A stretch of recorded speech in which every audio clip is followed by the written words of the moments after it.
All right, day 2 with Mrs. Body teaching math. Here we go. I talk a little slower than Mrs. Connor, so I hope that's okay. Today we are going to work on something called decomposing fractions. You can see that on my page right up here. So before we get started, boys and girls, you need to know what that word decompose means. So to decompose means to break down or to break apart. So let's write that down here. To break down, and some people think of it as break apart.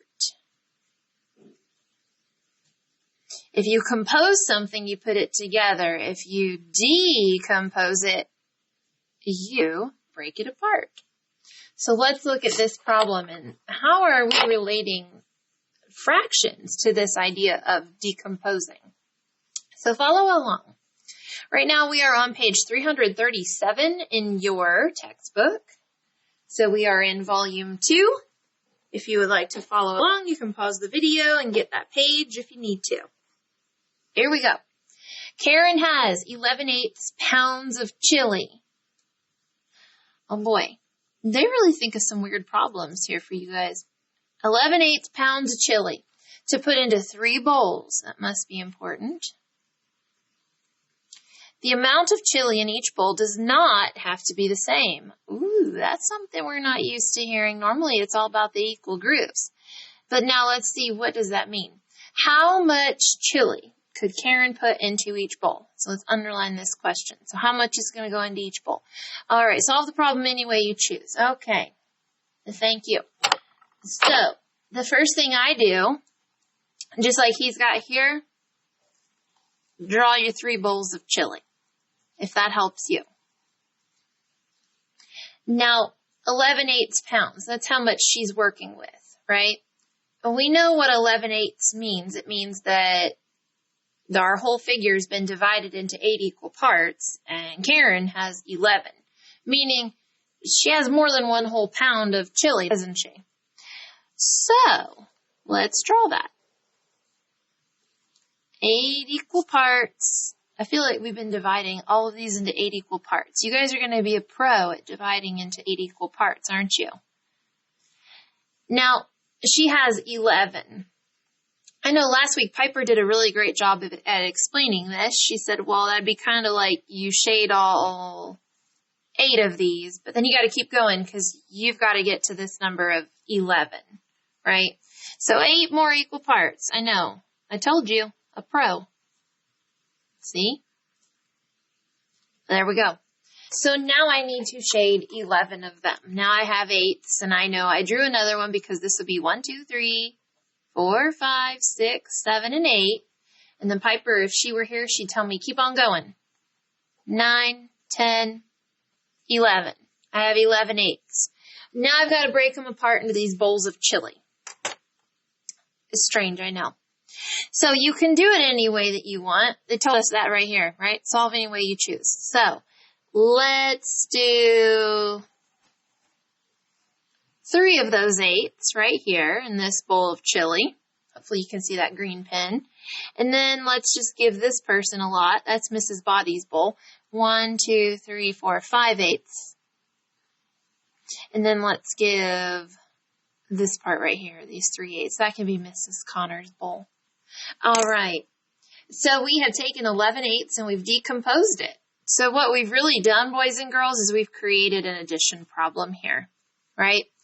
3 8s plus 5 8s plus 3 8s. Now we know that the denominator does not change because we've been learning that now for the last, day. And 3 plus 5 is 8, and you add 3 more, 9, 10, 11. So what we've done is we've decomposed or broken apart our 11 8s into smaller fractions. So is there another way that you could equal 11 8s or add up to 11 8s? Of course. You could do something like 9 8s plus 1 8 plus 1 8 equals 11 8s. You're still working with 8s and you have 9, 10, 11. Is there another way you could break it apart? Think for a moment. If you have someone next to you, you can turn and talk. I'm going to set up my workspace while you're thinking. How could you decompose 11/8 a different way? That's the question on your brain. Well, I think of fives.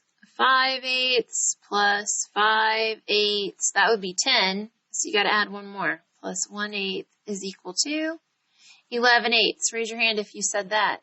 I can't see you, but good job. Let's take a look at another example. All right, this one, I don't like the way that they worded it. That's just confusing. So we're going to jump on over to here. So now, today you're going to be presented with this challenge. What do you do if you've got a mixed number? 3 1/8. What is one way you can decompose 3 1/8? Well, now, we know that a mixed number has a whole number and part of a fraction part. He reminded that of us right here. And we can see it represented here. 3 wholes. They've each been divided into 1, 2, 3, 4, 5, 6, 7, 8 equal parts. Right? So that's 1 whole plus 1 whole plus 1 whole, and then the 1/8 here. Right? You can see that. 1, 2, 3, and 1/8. 3/8. So they've decomposed it here into just what we saw in that picture. 1 plus 1 plus 1 plus 1/8. Now here's another way that you could break that apart. 8/8. We know that 1 whole is also equal to 8 equal parts. And out of those 8 equal parts, 8 have been shaded. So 8/8 is also the equivalent to 1 whole. So what they've done is instead of writing 1 whole for each of these, they've just rewritten it as a fraction, 8/8. You can see that here in this example. What they've done is they've broken apart your 3 1/8 into 8/8 plus 8/8 plus 8/8 plus 1/8. Right here, they're asking us, what is another way that we can decompose 3 1/8? They're really stuck on this 3 1/8. Well, what I'm thinking is, since it said it doesn't have to be equal, and I know that, why don't I just do 2 wholes plus 1 plus 1/8? I could rewrite that another way. You like that? 2 plus 8/8 plus 1/8. You're just showing the different ways you can break apart this mixed number. All right, let's look at this question though. What else do they want to know? They got so many questions about this. Look at the area model above. They're talking about this thing. What fraction with a greater numerator than denominator is equivalent to 3 1/8, sorry. All they're asking you right there, boys and girls, is to rewrite that as an improper fraction. And we know that because if you look at what they're asking you, a fraction with a greater numerator, so a bigger number than the denominator. So this number right here has to be bigger than your denominator. Your denominator is going to stay 8, but could you change that? Yeah. We said you could do something called MAD, where you multiply 8 times 3, which is 24, and then you add your numerator plus 1 would give you 25/8. You just did it. All right. We'll look at these examples just so you guys know what you're expected to do on this page so you don't have any questions. You may have questions, but just so you have a better understanding. Let me rephrase that. So 3/5, you're taking that and you're breaking it apart. So you know right away you're working with fifths. That's not going to change. So what is one way that you could arrive at the number 3? Really is all you're thinking. I know 2 plus 1 is equal to 3. Easy peasy.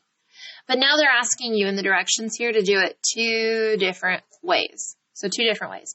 So now you got to think, and what's another way that I could arrive at 3? Think long and hard. That's right. 1 plus 1 plus 1. You knew that. Now let's look at this question right here. I feel like these are the ones you guys are going to have to slow down on a bit. 1 3/4, breaking it apart into, well, look, they already kind of scaffolded this for you. They already gave you part of this information. 1 plus, right, 3/4, 1 3/4. Now 1 3/4. You've got to break it apart. Whoa. What about, let's see. If this is challenging for you, what you could do is change this into an improper fraction.